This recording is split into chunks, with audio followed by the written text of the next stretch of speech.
Welcome to this week's live. I've been going live every Thursday night to talk about your mood, your energy, your biggest challenges in motherhood, the chaos, the overwhelm, whatever it is. And this week, we're going to be discovering different strategies to turn around those negative thoughts, quiet the chaos in your mind, and really reclaim the joy that you thought was going to come with motherhood. So you're in the right place if you feel like a prisoner, really, of your own mind, just battling this negative soundtrack every day. If that's you, you're in the right place. Or it's like you're exhausted about enough things in your life, right? The things that you have to do every day. So your self-criticism might be weighing really heavy on you and stealing your joy and keeping you stuck, okay? That's what we're here to talk about tonight. I'm Lindsay Marie, and after 6 years of navigating that exhaustion, overwhelm, irritability that seems to come with motherhood, I discovered a natural and sustainable way to overcome it. So now I'm a mental health nutrition coach, helping moms like you shift from barely surviving to actually thriving by rebuilding your brain's natural feel-good systems. So just before I overcame all of those obstacles that I was experiencing in motherhood, I was mentally at an all-time low. Like, for every harsh word that I was speaking to my husband and my kids, I was speaking to myself like 10 times, tenfold the yelling, tenfold the screaming, the nagging, the self-criticism in my own mind, compared to the way that I was treating my husband and kids, which was not good, right? I was yelling at my kids, I was barking at my husband, I absolutely hated who I was becoming, and I was starting to tell myself that eventually I'm going to be divorced, like everyone else in my family. I was telling my husband like I don't deserve him. He deserves somebody better than me, somebody that can love him better than I could love him. And I was giving up. I was giving up because my thoughts were getting the best of me. So tonight we're going to be uncovering and confronting those hidden factors that were weighing down my spirit and what I know is keeping you in this mental captivity as well. And most importantly, I'm going to share with you how I got out of it and really show you some real action that you can take to turn those negative thoughts around. So I've shared a little brief bit of my journey with you, but it's important to know that none of us are alone, right? So if you could share just one word or phrase that describes how you feel because of these never-ending negative thoughts, put them in the comments. Don't overthink it.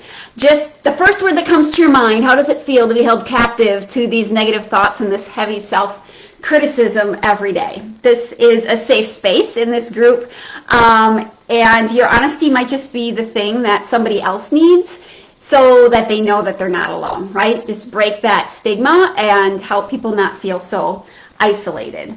I'm going to see if I can even see your comments right now. I'm going to poke on over. It's like I can tell someone commented, but I can't see who you are. I'm sorry.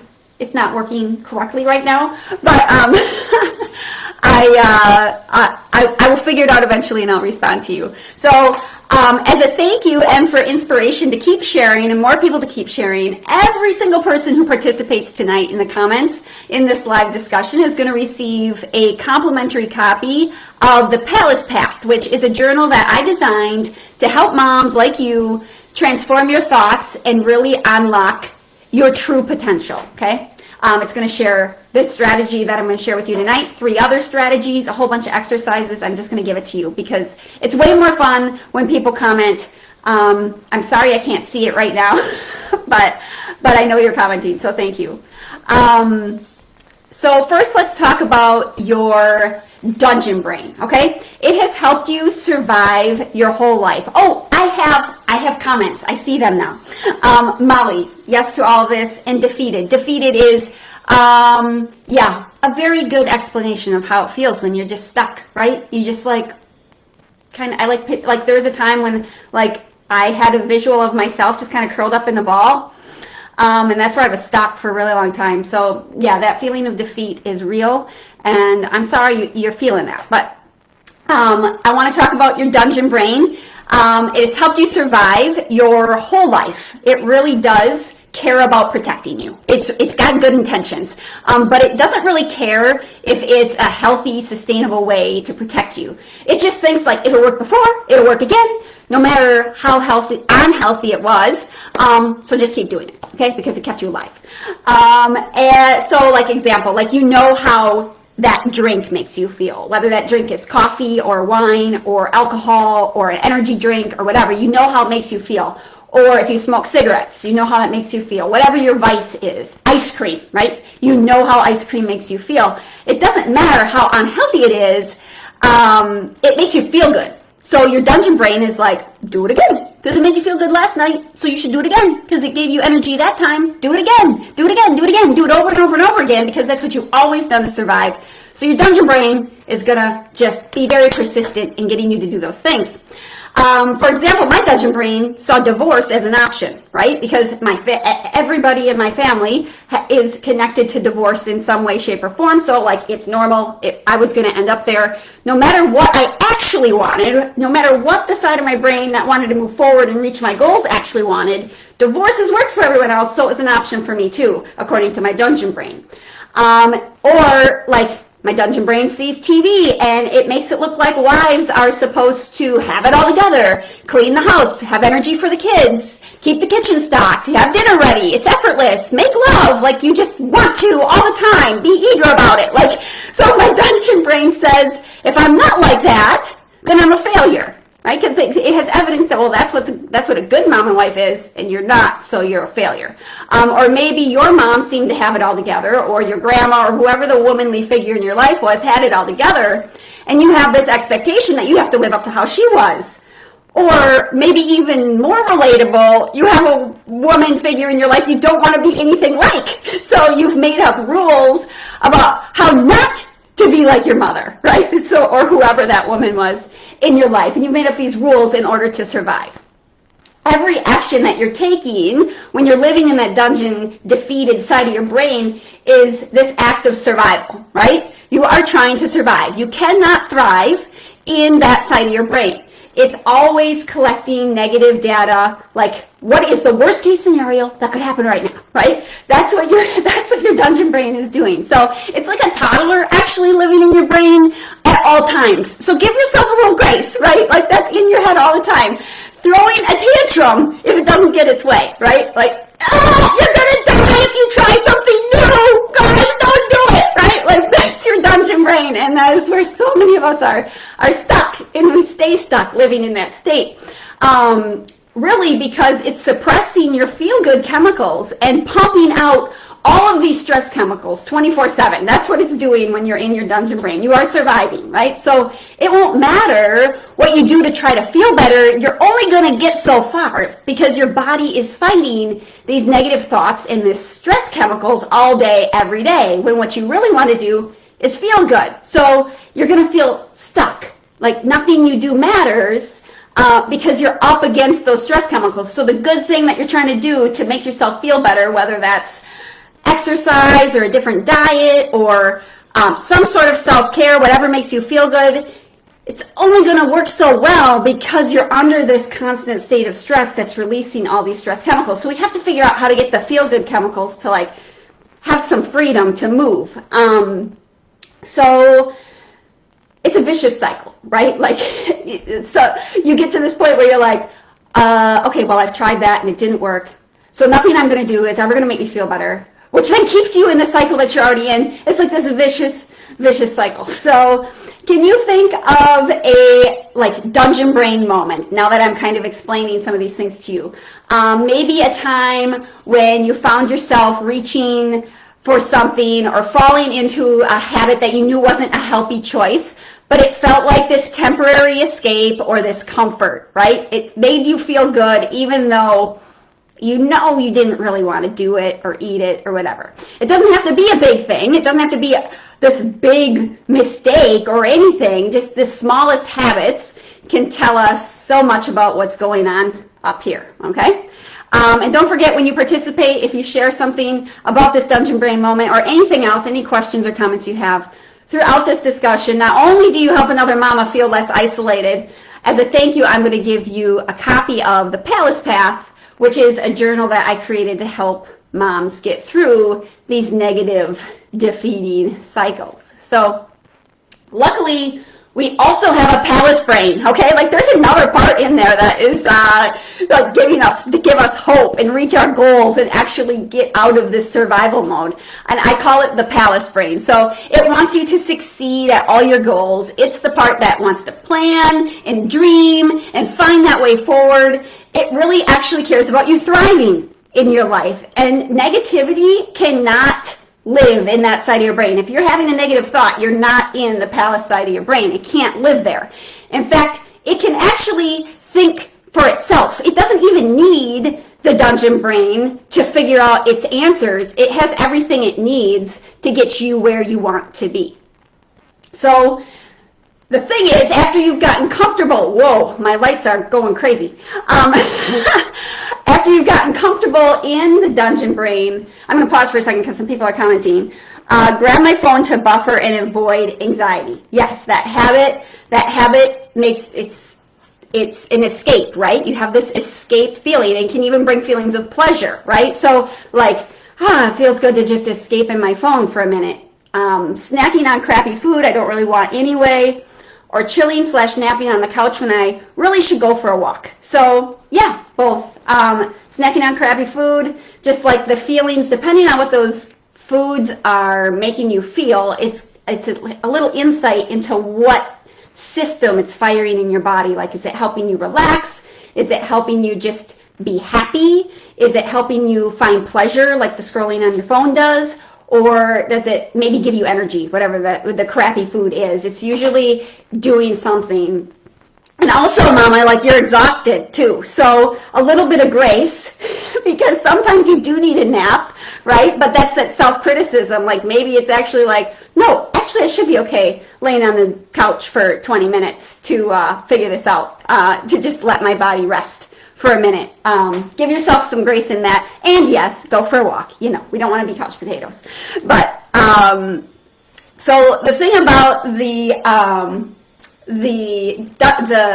palace side of the brain is after you've gotten comfortable in the dungeon brain, it can feel really abrasive to shift into your palace brain. So like I said, it's like a toddler, right? It's like a toddler in your brain, and you're gonna like tell it that you're gonna move out and go like try to actually move forward in your life. Like it's like, no! I remember when I started working with a coach to start feeling better, I would share like the dismay that I was feeling in my day. At first, really in an effort that I think in an effort that she would join me in my misery, maybe even like coddle me a little bit. But instead, she would always ask this introspective question that challenged what she was really doing in hindsight, was challenging my dungeon brain. And my immediate reaction every single time she asked me one of these questions was to not answer her question. Like it was like, oh my gosh, like really? I don't know. I don't want to answer this. And that was my dungeon brain trying to control me, right? They didn't want me to move out. They wanted to keep me safe. You need to stay here. You don't need to answer that question because you're fine just not thinking about it and just staying with me and being comfortable. But I knew that wasn't serving me, or I wouldn't have hired her as my coach, right? So I let the thought pass and just let it pass through me, gave me a second to just, and then reframed myself and forced myself really, like creating these new techniques and these new paths, you have to force it at first.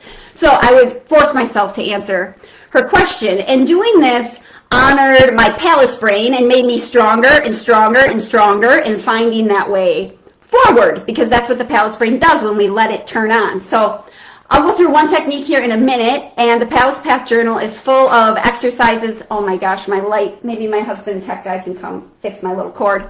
I think that it's just like really loose in that. Yeah, just I'll stop touching it with my foot. That would help too. So where was I? So yes, the Palace Path Journal is full of exercises, which every person who participates in the comments tonight is going to receive a copy of. This isn't a drawing. This isn't one person's going to get it. Everybody who is participating is going to get it. So when we challenge our PS, my dungeon brain 10 years ago, 8 to 10 years ago, would have like freaked out because my light just went right, and I'd be like, my video's ruined, right? Like, and my palace brain is like, it doesn't matter. I'm a human being, and my light just flickered. It's not a big deal. We're going to keep moving forward, and we're going to keep doing the video. Like, this is real life, dungeon brain, palace brain, tug of war going on.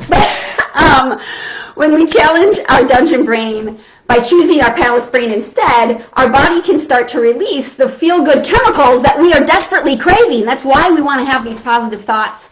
The chemicals that make us feel happy, relaxed, energetic, and full of life's pleasure, all those great feelings, that's what we can start to hang on to when we shift into the palace side. If we can be in there with the positive thoughts and confidence that there's a way forward, then all the things we're doing to try to feel better, now the diet and the exercise and whatever self-care thing you're doing, those things can start to click easier because what they're trying, all of those things are trying to help you release these feel-good chemicals. And when you get the negative thought out of the way so that the stress chemicals can calm down and the feel-good chemicals can ramp up, then all of that starts working because they're not up against those stress chemicals with the negative thoughts. So reflect for a moment on a time when you felt like really optimistic or excited about something. It could be a little personal goal or something at work or a project, even just like a random good Saturday afternoon, right? Can you recall how that positive feeling might have influenced your choices, your actions, your words, the way you treated other people that day, even in little small ways? Maybe you found yourself more energized, maybe you were more kind, had more grace, you were more patient.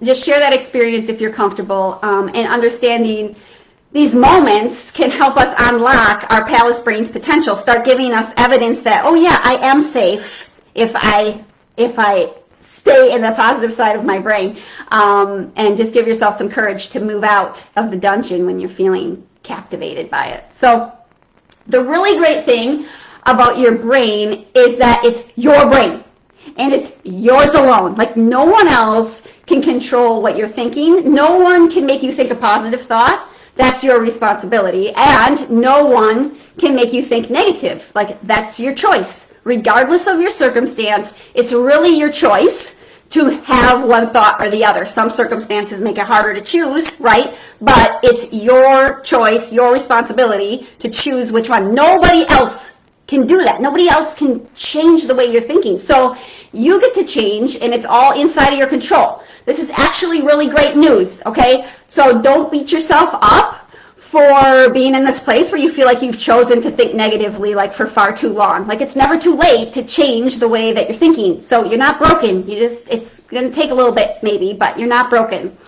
It can be very challenging to move out of your dungeon brain, and there's a perfectly good reason that you've like pitched a tent and like built a house on that side of your brain. So just pat yourself on the back for actually being here and listening to me or watching this video, because that means you're like starting to pack your bags and get out, take your tent down, get out of the dungeon brain, because you're choosing, this is your choice right now to be here listening to me. So way to go. So I want to teach you an exercise that I call flip the script, okay? It's where we tell our dungeon brain that we're moving out, and we do that by redirecting those negative thoughts towards a positive and empowering one. So when we're always focused on the worst case inside the dungeon brain, or we're focused on what we fear, we're focused on what we don't want, this is all dungeon brain stuff, then we give that dungeon brain power. That's what we're focused on, what we don't want, and it finds all of the evidence in the world of why we should fear it and why we shouldn't want it and what the worst case scenario is, and oh my gosh, it's going to happen,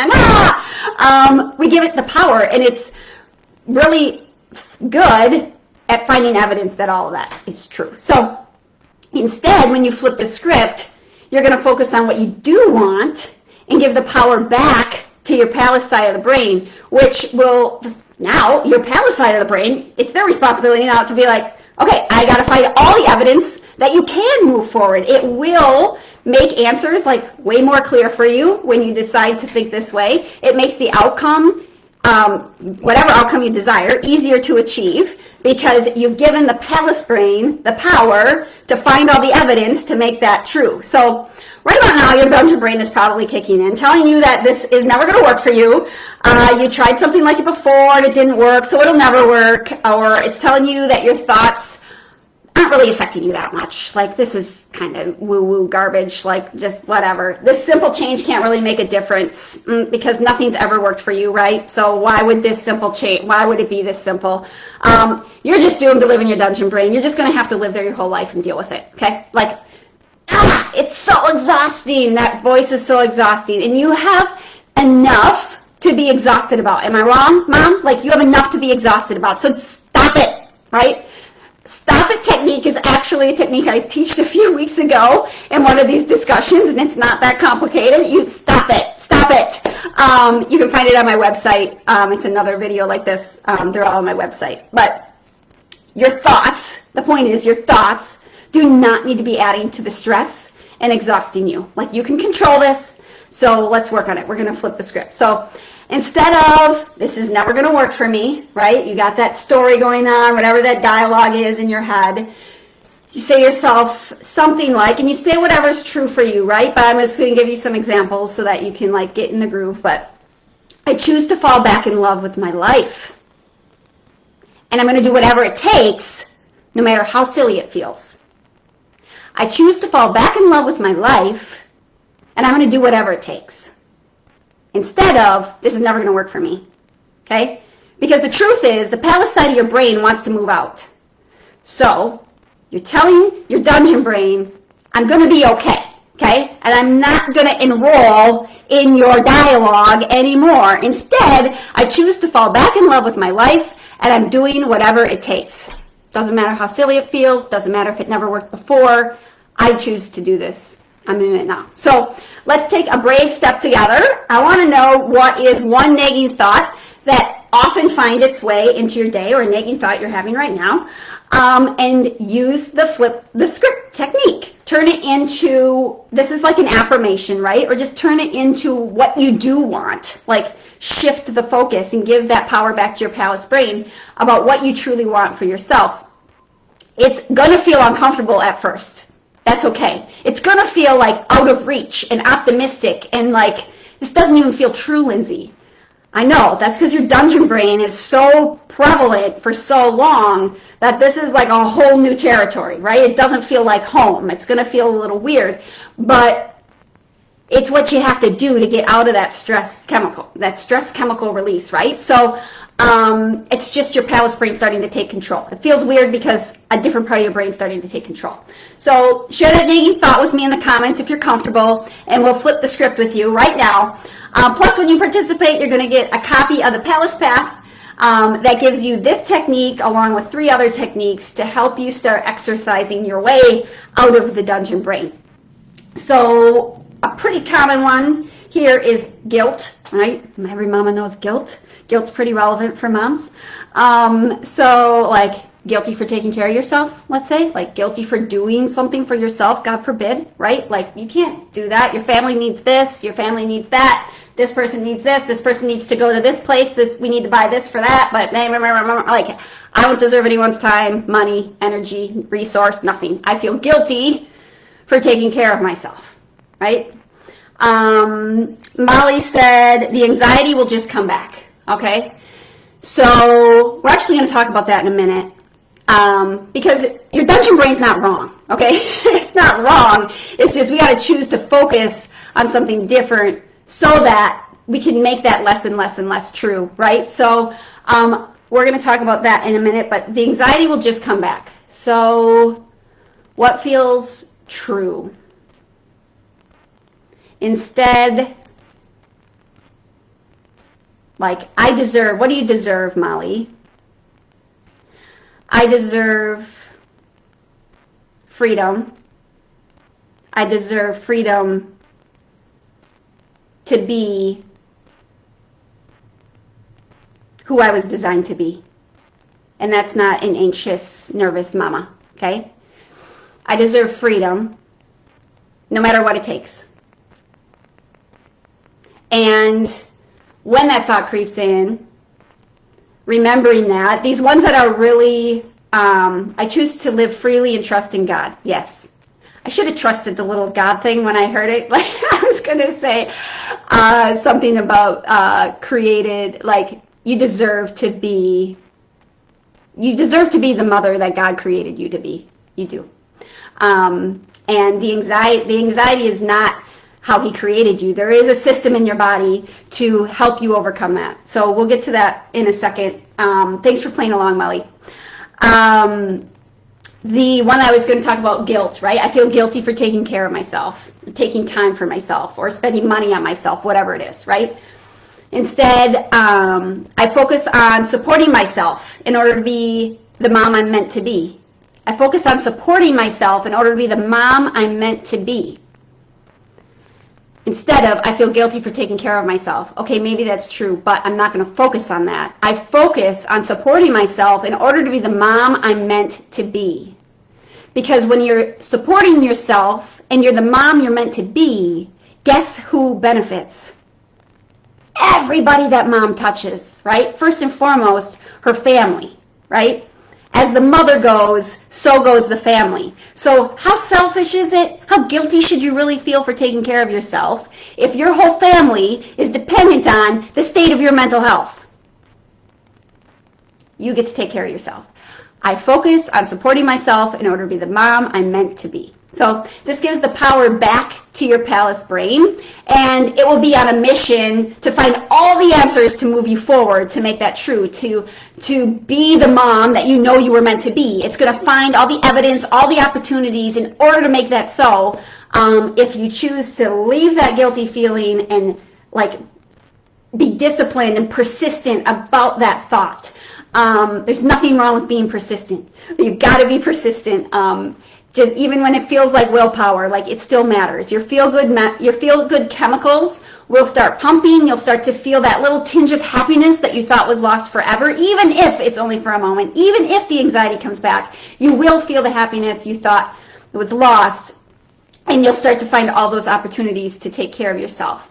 Or maybe, yes, 100% the guilt, Stephanie. Maybe the thought is something like, I'm not doing enough for my family. It's a little bit like the guilt thing. I'm not doing enough. You know, like we always think we need to be doing more as moms. So instead, I focus on doing my best to provide love and support for my family. Like, yeah, that's enough. That's enough. To provide love for your family is enough. So I'm not doing enough for my family?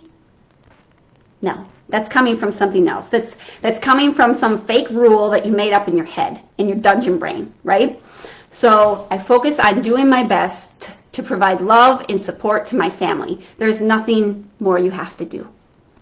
So focus on that. Find the thing, write it down, the thing that's like nagging you that you feel it most every day, all the time. Write down the opposite. Write down what you do want and post it on your mirror, post it on your bedstand, post it on your car, at your office, whatever. Just to force yourself to start thinking that thing. This exercise is going to help you feel more in control of your thoughts instead of like under control of your dungeon brain, like feeling like you're stuck in this life that you didn't, and you don't need to be a victim of that survival mode anymore. It helps you feel in control and helps you feel that little tinge of like thriving, right? No matter what your dungeon brain is trying to convince you of right now, as we're talking about this, the truth is that this is a critical step on your journey. It won't matter what else you do to try to feel better if those stress chemicals don't stop releasing. And that's what you're telling your body to do when the dungeon brain is making all your decisions. So choose to put this exercise on. I see that Molly and Stephanie, I believe you got it. And everybody else watching, please try it on, whether you're watching the video or the live right now. Let me know in the comments that you tried it, and let me know. Honestly, my inbox on Facebook is always open. So some of this is difficult for people to talk about, right? They don't want to put their name on Facebook in comments. Like, this is really sensitive stuff for a lot of people. So I'm totally comfortable. You are totally open to message me on Facebook. So many people I work with, moms especially, find this exercise very unnatural. And it's going to be if you're captive to your dungeon brain, like I've been saying. But it's also a sign. So what this is when it requires so much willpower for this to happen, is a sign that your feel-good engines are not firing like they're designed. Like your happy engine, specifically serotonin, is there to flip your positivity switch. God put it there to help you feel positive naturally, right? And so if it's not happening naturally, something's off with that switch. Something's causing that switch not to fire.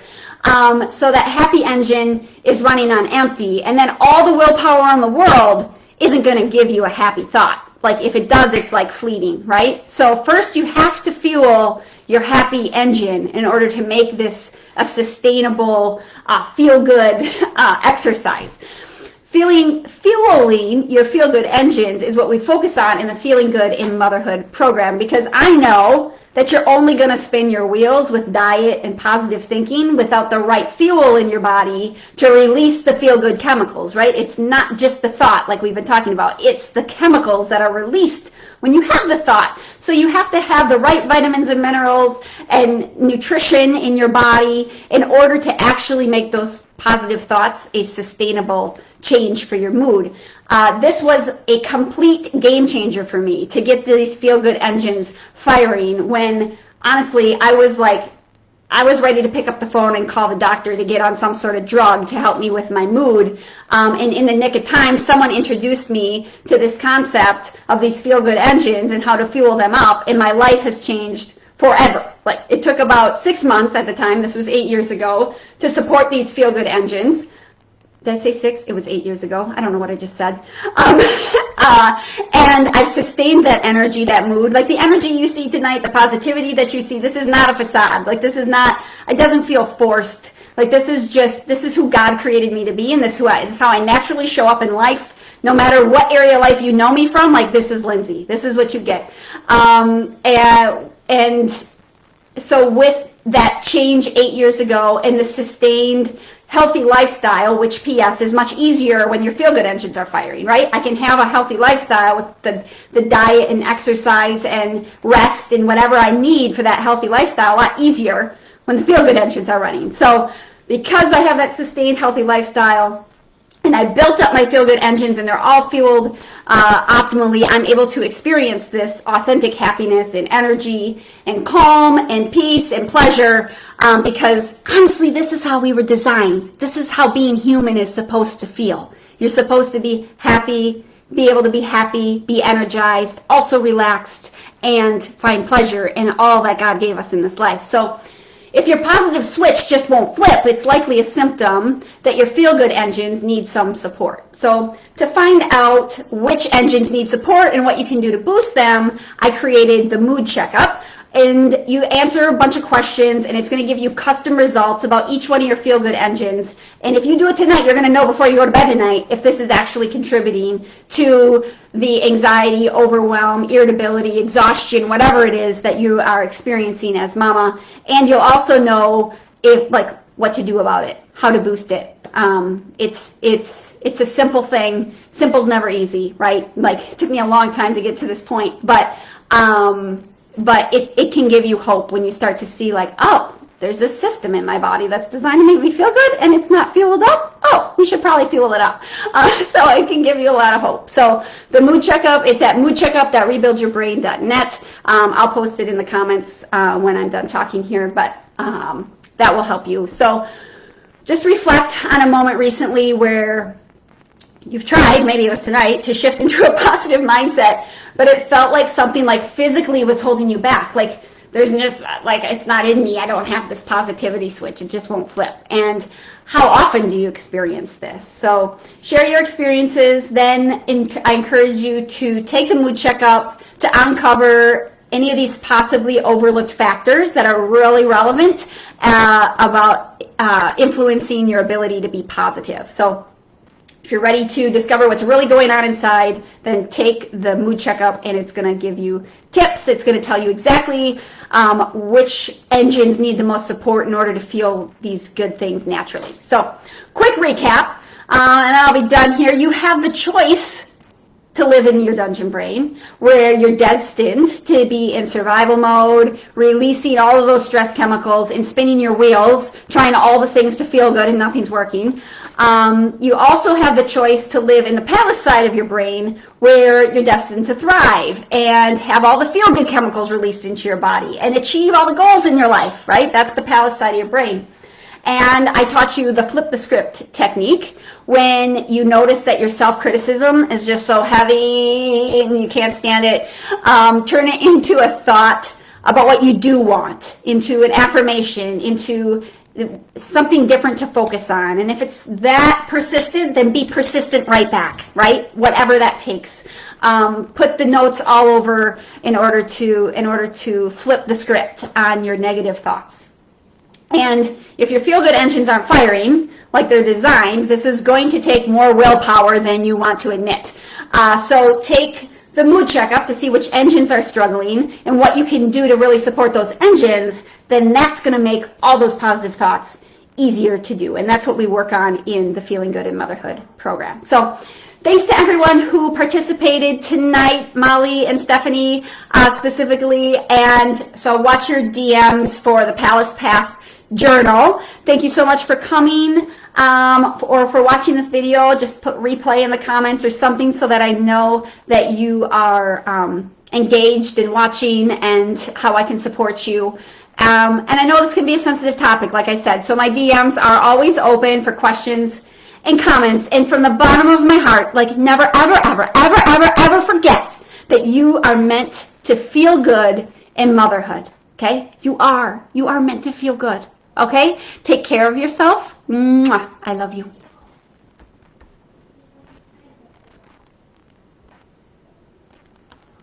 I'm going to get off here eventually. Can't find my live button. All right. Love you. Bye-bye.